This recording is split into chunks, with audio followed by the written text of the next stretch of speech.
Guys, today I'm going to react to Leon Kenny versus Frank West. It's by Death Battle. If you want to see the original one, I'll put the link in the description. Alright, if you want to see more, please like and subscribe. Let's do this. Alrighty. Also, I want Leon to win. Wait, no. I'll tell who I want to. Surviving the undead apocalypse takes grit, perseverance, and... Hang on, I made a mistake, guys. Alright. Surviving the undead apocalypse takes grit, perseverance, and an army's worth of fire. Okay, guys, let's continue. Experts in zombie fighting. Leon Kennedy, the top cop and government agent in Resident Evil. And Frank West, the backyard wrestling MacGyver of Dead Rising. He's Wiz and I'm Boomstick. And it's our job to analyze their weapons, armor, and skills to find out who would win a death battle. As a child, Leon Scott Kennedy's father instilled in him a strong sense of justice. Following in his footsteps, Leon joined the police force, determined to uncover the darkest riddles and uphold the law. So, for his first ever assignment, he took the biggest challenge he could find. Instead of picking an easy job like dishing out dastardly parking tickets, he was off to Raccoon City to investigate a bunch of mysterious murders. But it was in a zombie apocalypse. Officer Kennedy wound up choosing the most challenging and dangerous assignment he possibly could have. Yeah, it turns out Trash Panda Town was due for a big old zombie outbreak, and Leon got stuck in the middle. How's that for hazing the rookie? He wasn't a rookie for long. After fending off the zombie threat and even taking a bullet from the grassy knoll, Leon was recruited by the American government as a special agent, bodyguard, and their go-to specialist for apocalyptic events. In all cases, the people that are bitten become infected themselves and go on to attack others. The only way to stop the spread of infection is to destroy the infectees' brains. Shoot them in the head. His training at the police academy turned him into a pretty tough guy, but as a special agent, he became unstoppable. All thanks to his extensive firearms training, extreme driving tests, and the study of tactical response scenarios. Guess what martial art they teach American Secret Service members? A traitorous Russian one called Sistema, and Leon is an expert at it. Sistema is a free-form martial art focusing on disabling targets via pressure points and joints. While not specifically lethal on its own, Sistema also involves quite a lot of training with knives and firearms. That's good, because I don't think fists would be enough to take on monsters like the Tyrants, Skinless Dogs, and... is that Gene Simmons? Right, these bioorganic weapons, or BOWs, were far tougher than your ordinary run-of-the-mill zombie. Thankfully, Leon has the weaponry to take them on. He's efficient with just about any kind of gun, but like me, he loves carrying around his favorites, including the Silver Ghost, a unique pistol specifically designed for him. He's also got a modified 50 caliber Desert Eagle Magnum, a gift from his father. Lucky bastard. All I ever got from my dad was a sore cheek. While he has no problem dual-wielding handguns, Leon is extremely proficient in dealing damage with heavier weapons, such as the M203 grenade launcher or his ludicrous rocket launcher special. This red-tipped wrecker of an RPG is far more powerful than an ordinary propelled grenade. The gun itself looks similar to a classic RPG-7 model, first used as an anti-tank weapon by the Soviet Union. Since the red grenade is so deadly, it's probably a thermobaric explosive booster, which can launch over 600 feet for a 60-foot wide explosion. That's more than enough to take down one of those bow wows. Leon has plenty of experience with hand grenades, rifles, flamethrowers, etc., but one weapon stands above them all. His knife. Oh yeah. Leon's combat knife is way more than some plain old red cutter. He's practically magic when it comes to his skill with a knife. And if he gets hit, he'll be fine. Probably. I mean, he's wearing lightweight level 3 tactical body armor, which can stop bullets from a magnum and even some rifles. If he does take a hit, he's carrying some healing herbs, which he can also take a hit from, if you know what I'm saying. He's not snorting drugs, Boomstick. Healing herbs have a history of being applied as an aerosol spray or ground up within paper. Well, once Leon became the government's numero uno answer to all their zombie problems, he was stopping outbreaks all over the world. He had to pull off some awesome feats to do it. He even had to make some horrible sacrifices along the way. Like that poor Ducati. Leon is strong enough to crush a skull or even force open the jaws of a giant infected shark. The shark appears to be similar in size to a great white, which has a bite strength of nearly 2 tons of force. That shit's crazy! And speaking of which, let's talk a little bit about Leon's relationship with boulders. Relationship with what? Boulders! You know, they're like really big rocks. Think you would know that. Well, he fought Chris Redfield to a standstill, the famous boulder puncher himself. And while Leon doesn't seem to have Chris's brute strength, he did push over this giant rock with a little help. Leon is pretty quick too. He's dodged bullets, a moving laser grid, and even outraced this tyrant, which, according to the Inside of Biohazard guide, could run up to 43 miles per hour.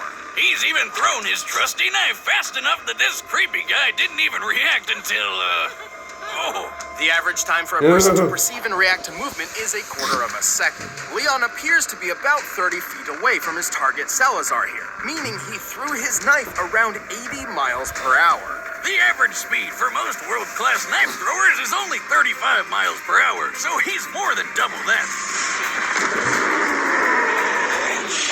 Leon is tough, having survived blows from various large and burly BOWs. He even matched the strength of Umbrella agent Jack Krauser. Krauser was strong enough to perform a 30-foot vertical jump. Generally, men can pull off a 2-foot vertical jump at most, making Krauser potentially 15 times stronger than the average man. At this point, let's just say that Leon is basically superhuman. It's like he has 0 weaknesses. Au contraire, Boomstick, Leon has his fair share of baggage. He's pretty gullible, oftentimes tricked by those wilier than himself. Go. Save yourself. Is it just me, or does everybody always ignore what I say? Like her? You think he just might be trying to get laid? Lord knows I've done a few dumb things on that quest. I don't know about his chances, though, rocking that hairdo. But after more than 15 years of nightmarish catastrophes, Leon's mental state has become more fragile and more reliant on alcohol. Ah, you and me both, pal. He always needs a little chaos in his life, and when it comes down to it, that's what makes him such a friggin' badass. Better try a new trick, cause that one's getting old. That one's cooler. So we seen Upon him. first impression, Frank West seems to just be your average journalist, but he's far more than that. I'll say, he's covered wars, you know. As a photojournalist, Frank will regularly go far beyond the call of duty to uncover his next big scoop. It was this ironclad determination which led him to a mall in the town of Willamette, Colorado, Hey, that's my where he plate. found the zombie apocalypse. What? Did you just say zombies? But Frank's down to rough up dozens of zombies every now and then. And with his wrestling history and battlefield experience, he's got the skills to do it. Despite never having fired a gun at another person before Willamette, Frank discovered he's a natural when it comes to firearms. He's handy with all sorts of guns, like pistols, shotguns, machine guns, and a beautiful minigun. Oh, I love it. He's even got a silver ghost, a unique pistol specifically designed for government agent Leon Hey, wait a minute. But bullets can only last so long against a Yeah. never-ending zombie horde, so Frank was forced to improvise. And thanks to being in a shopping mall, he had plenty of options. From obvious choices like sledgehammers, baseball bats, and chainsaws to out-of-the-box picks like shampoo, lipstick, lawnmowers, and a shopping cart, Frank has an uncanny ability to effectively weaponize pretty much anything he gets his hands on. Garbage, toys, food, you name it. This guy does not overlook anything's death-dealing potential. He even uses his camera flash as a weapon. His primary camera appears to be a Nikon D100, which has a flash color temperature of 6000K, or crystal white. When used up close, it's nearly as effective on the eyes as a flashbang grenade. Anyway, Frank survived the zombie horde with flying colors. His next step was obvious. Profit from it. He became famous overnight. He was named the Hero of Willamette, hosted a TV show, and scored all sorts of endorsements. His love of using baseball bats to smash zombie skulls in even landed him a great commercial deal with Deadwood Pro Baseball. Damn, so he's making tons of money off of killing people. My dream. I know, right? All these zombies were technically people once, so when you really think about it, this whole situation is pretty Freaking awesome! Ah, living the dream, buddy. You earned it. Anyway, fame is a fickle mistress, and it wasn't long until Frank's 15 minutes of fame were cut short. He eventually became a college teacher, but not before several more encounters with the undead kind. And the more he fought him, the more creative he got about it. Frank's greatest asset is his impressive ingenuity. With nothing but his blood and sweat, and tears. tears, And a shitload of duct tape. Frank perfected the art Of of combination weapons. combination with Like the paddle saw, where he took a kayak paddle and strapped on a couple chainsaws for a rip-roaring good time. The electric crusher is an invention combining the power of a car battery with the weight of a sledgehammer, crafting a Mjolnir for mortal.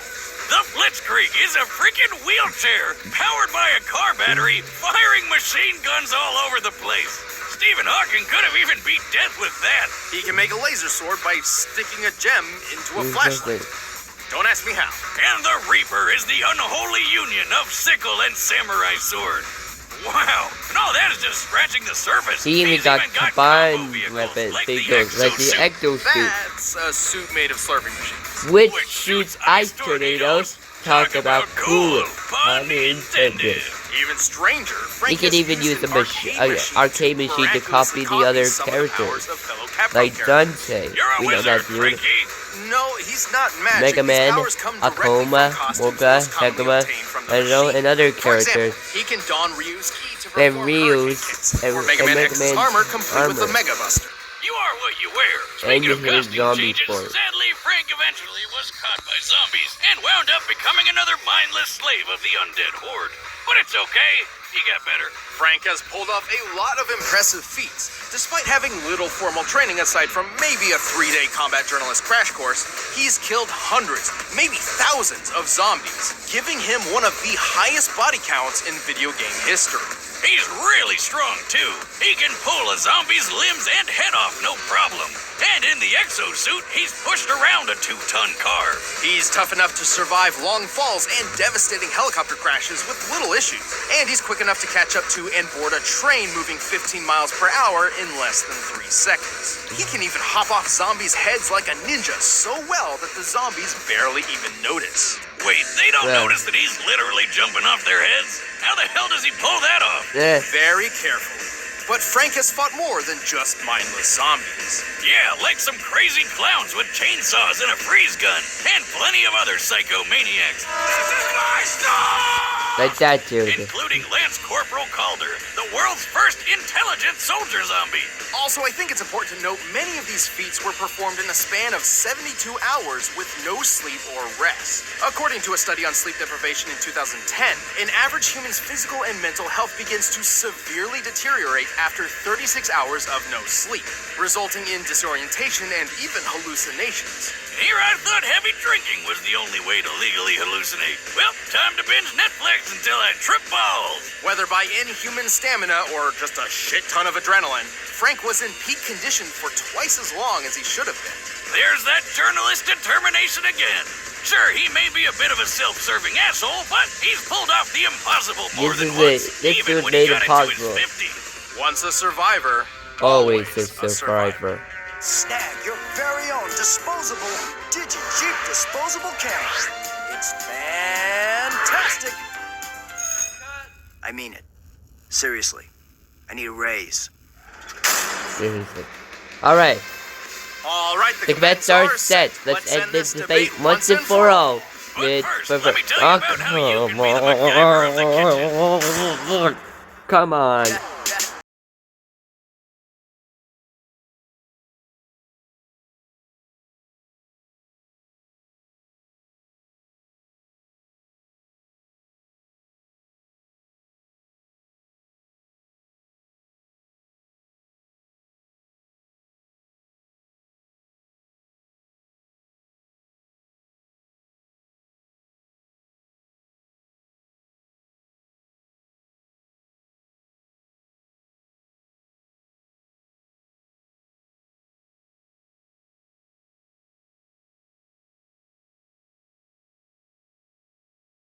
Probably shouting at your screen. Where do I sign up? Well, Blue Apron is treating Death Battle viewers to $30 off your first order if you visit blueapron.com/battle. So check out this week's menu and get your $30 off at blueapron.com/battle. But right now, it's time for a death battle! With the evacuation complete, I want, stand officials are Leon to prioritizing win. outbreak containment. Yet there are still reports of looters within the city. Who knows what these people think is worth braving certain doom to get? Sweet! Just what I was looking for. What are you doing? No one's supposed to be here. Never stopped me before, pal. Alright, fight!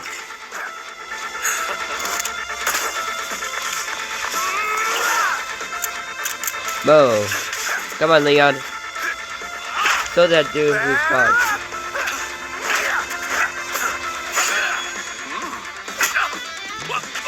See you in a flash, buddy. That is kind of funny. Oh, shit. Let's do zombies. Let's do zombies. No, dude, we need power. Like, yeah, that's better. Wait, guys, how about we make a choose? I think that is better.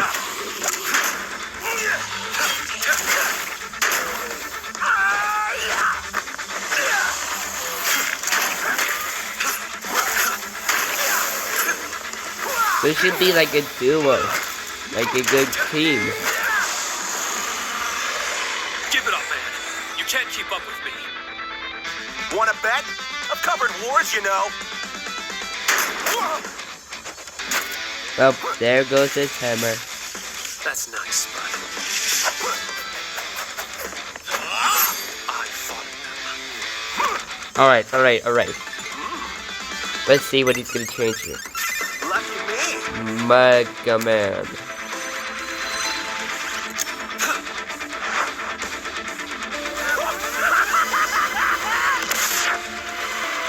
Whoa. Leon, watch out. Oh. Whoa.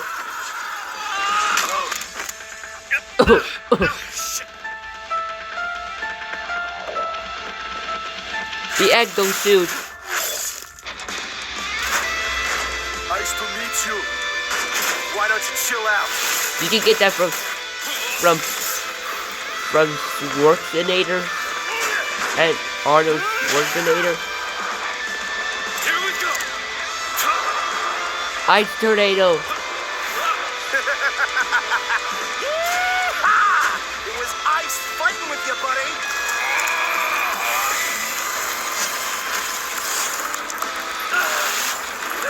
Come on, Leon. Come on, buddy. Ice. Game over, dude.